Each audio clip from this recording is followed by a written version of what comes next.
তোমরা তো বাটা মাছ অনেকেই খাও, অনেকেই রকম করেই রান্না করে খাও, কিন্তু এই সাদা ডাঁটা দিয়ে কিন্তু খাওয়া হয় না। এই সাদা ডাঁটা দিয়ে আলু দিয়ে আজকে আমি বাটা মাছে রান্না করব। এই আর পাতলা করে ঝোল, বেশি মশলা দেবো না, হালকা মশলায় কীভাবে রান্না করব সেটাই তোমরা প্রথম থেকে শেষ পর্যন্ত পুরো ভিডিওটাকে দেখতে থাকো। আমি ডাঁটাগুলোকে কেটে এক সাইডে রেখে দিয়েছি। ডাঁটা আর আলু কাটা হয়ে গেছে। এদিকে আমি মাছগুলোকে নিয়ে নিয়েছি। মাছগুলোর মধ্যে লবণ আর হলুদ, একটু লবণ হলুদ দিয়ে মাখিয়ে নেব। হলুদ লবণ দিয়ে মাছটাকে মাখিয়ে মাছটাকে আমি এবার রেখে দেবো এক সাইডে। মাছগুলো লবণ মাখিয়ে দিয়ে এদিকে গ্যাসে দেখো কড়াই বসিয়ে দিয়েছি আমি আগের থেকেই। কড়াইটা এখন কিন্তু ভালোভাবে গরম হয়েও গেছে। এবার তেল দিয়ে দেবো, সর্ষের তেল। তেলটাকে একটু গরম করে নেবো। এবার গরম হয়ে গেলে মাছগুলো একটা একটা করে দিয়ে দেবো। দিয়ে মাছগুলোকে একটু কড়া করেই ভাজবো, যেহেতু একটু ঝোল ঝোল করবো, তার জন্য কিন্তু কড়া করেই ভাজবো। বাটা মাছ খাওয়া সবার শরীরের পক্ষে খুবই ভালো, কোনো ক্ষতিকারকও না, ক্ষতিও করে না। এই মাছ ভাজা তো ভীষণ ভালো লাগে খেতে। এক পিঠ ভাজা হয়ে গেলে আর এক পিঠ এইভাবে উল্টিয়ে দেবো। উল্টি পাল্টিয়ে মাছগুলো দু পিঠে কিন্তু লাল লাল করে একটু ভেজে নেবো কড়া কড়া করে। এই বাটা মাছ ভাজাও খাওয়া যায়, আর ছোটো ছোটো তো কোনো কাঁটাই লাগে না, চিবিয়ে খাওয়া হয়ে যায়। বড় বড় বাটা মাছগুলো তো প্রচণ্ড কাঁটা থাকে, এই ছোটো ছোটো বাটা মাছগুলো তো একটু কাঁটা থাকে না। দু পিঠই কিন্তু মাছগুলো কড়া করে ভেজে নিয়েছি। এবার এই মাছগুলোকে তুলে দেব। বাকি যে মাছগুলো আছে সেগুলোকেও কিন্তু আমি একই রকম করে ভেজে নেব।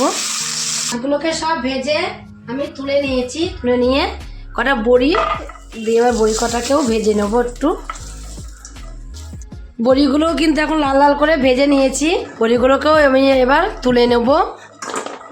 বড়িগুলোকে ভেজে তুলে নিয়েছি। এবার আর একটু তেল আমি এর মধ্যে দিয়ে দেবো। তেল আছে কিন্তু আর একটু তেল দেবো। জিরে ফোড়নে দিয়ে দেবো, আর দেবো একটা তেজপাতা ছিঁড়ে ফোড়নে দিয়ে জিরেটাকে একটু ভেজে নেব। জিরেটা ভাজা হয়ে গেলেই দিয়ে দেবো এর মধ্যে আলুগুলোকে কেটে ধুয়ে রেখে দিয়েছিলাম, সেই আলুগুলোকে আগে দিয়ে দেবো। আলুগুলোকে লাল লাল করে ভেজে নেবো, তার জন্য আমি দিয়ে দেবো এর মধ্যে অল্প করে একটু হলুদের গুঁড়ো দেবো, আর দেবো অল্প করে লবণ। তাহলে আলুগুলো তাড়াতাড়ি ভাজা হয়ে যাবে। আর হলুদ আর লবণ দিয়ে আলু ভাজলে না আলুগুলো খেতে, ঝোলের আলু খেতে কিন্তু খুব ভালো লাগে।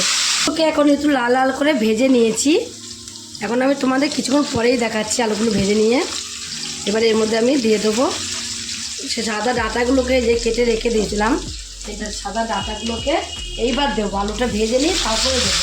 প্রথমে দিলে না ডাঁটা গলে এর সাথে পুরো একদম গলে যাবে, তার জন্য আলুটা ভেজে তারপরে আমি ডাঁটাগুলোকে একটু দিয়েছি। এবার আমি একটু নাড়াচাড়া দিয়ে নিয়েছি ডাঁটাগুলোকে দিয়ে। ডাঁটাগুলো একটু কোনো রকম নাড়াচাড়া দিয়ে নিয়ে এবার এর মধ্যে দিয়ে দেবো মশলা। টমেটো দিয়েছি, এখানে অর্ধেক টমেটো দিয়েছি আমি। হলুদের গুঁড়ো দিয়ে দেবো 1 চামচ। প্রথমে আমি হলুদের গুঁড়ো দিয়েই কিন্তু আলুটাকে ভেজেছি, তার জন্য 1 চামচ এখানে হলুদের গুঁড়ো দিয়েছি। আর 1 চামচ দেবো এখানে জিরের গুঁড়ো। কাশ্মীরি লঙ্কার গুঁড়ো দেবো এখানে আমি 1 চামচের হাফ চামচ। একটু কালারটা ভালো আসার জন্য কাশ্মীরি লঙ্কার গুঁড়ো দিয়েছি অল্প করে। ঝালের জন্য দিয়ে দেবো এখানে আমি কাঁচা লঙ্কা বাটা। স্বাদ বাড়ানোর জন্যে দিয়ে দেবো এখানে আমি অল্প করে চিনি। অল্প করে চিনি দিলে কালারটা বেশ খুব সুন্দর আসবে, আবার স্বাদও প্রথম একটুখানি দেখবে প্রচণ্ড স্বাদটাও কিন্তু খুব বেড়ে যাবে। আর লবণটা দিয়ে দিলাম লাস্টে। সব মশলাগুলো দিয়ে একটুখানি কষিয়ে নেব। এর মধ্যে দেখো ডাঁটাগুলো দেওয়ার পরে কিন্তু জল জল ভাব একটু এসে গেছে, তার জন্য আমি এর মধ্যে কিন্তু জল দেবো না। জল ছাড়াই আজকে মশলাটা কষিয়ে নেব। যেহেতু আদা জিরে বাটা, বেশি কষাতে হবে না, একটু হালকা কষালেও তোমার হলো গন্ধটা বেরোবে না, দেখবে কাঁচা গন্ধটা কেটে যাবে। তত সময় একটু তেল না বেরোবে কষাতে কষাতে, তত সময় আমি কষাবো। পেঁয়াজ রসুন দিলে কাঁচা গন্ধ বেরোয় বলে কিন্তু আমি জলটা দিই। আর এটা তো আদা জিরে বাটা দিয়েছি, তার জন্য জলটা দিলাম না। আমি তোমাদের কিছুক্ষণ পরেই কিন্তু দেখাচ্ছি, তোমরা দেখলে বুঝতে পারছো যে এখন দেখো কিরকম তেলটা বেরিয়ে এসেছে। এটা কীরকম তেল বেরিয়ে আসলে ভাববে যে মশলাটা কষানো হয়ে গেছে।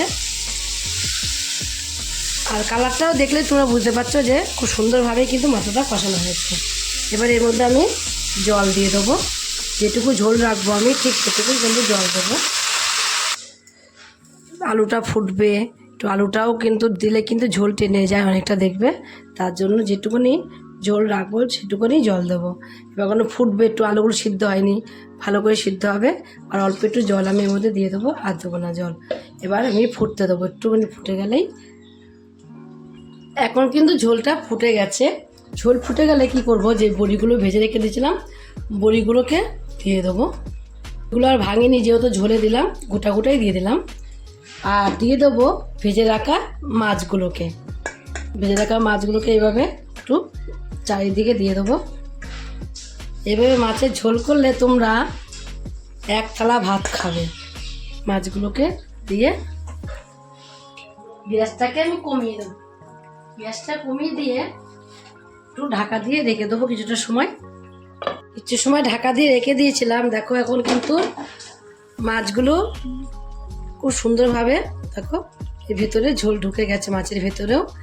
আর এদিকে বড়িগুলোও সিদ্ধ হয়ে গেছে, একদম কমপ্লিট হয়ে গেছে। আর আলুগুলোও কিন্তু সিদ্ধ হয়ে গেছে, দেখো দেখলেই বোঝা যাচ্ছে। এরকম ধরলাম যেই ভেঙে গেল। আলুগুলো খুব সুন্দরভাবে সিদ্ধ হয়ে গেছে, ডাঁটা বাটা সব সিদ্ধ হয়ে গেছে। এবার আমি নামিয়ে দেবো, কমপ্লিট হয়ে গেছে। এই নামিয়ে দেওয়ার আগে কি করব, নামিয়ে দেওয়ার আগে দিয়ে দেবো একটু ধনেপাতা কুচিটা দিয়ে দিলেই কমপ্লিট হয়ে যাবে আমার মাছের ঝোল। দেখো বাটা মাছের ঝোল ডাঁটা দিয়ে আলু দিয়ে। তোমরা একদিন এইভাবে তৈরি করে খেয়ে দেখবে। রান্না করেছি, তোমরা দেখে যদি বিশ্বাস না হয়, তোমরা খেয়ে দেখবে যে কতটা স্বাদ আর কতটা ভালো লাগে খেতে। এবার নামিয়ে দেবো।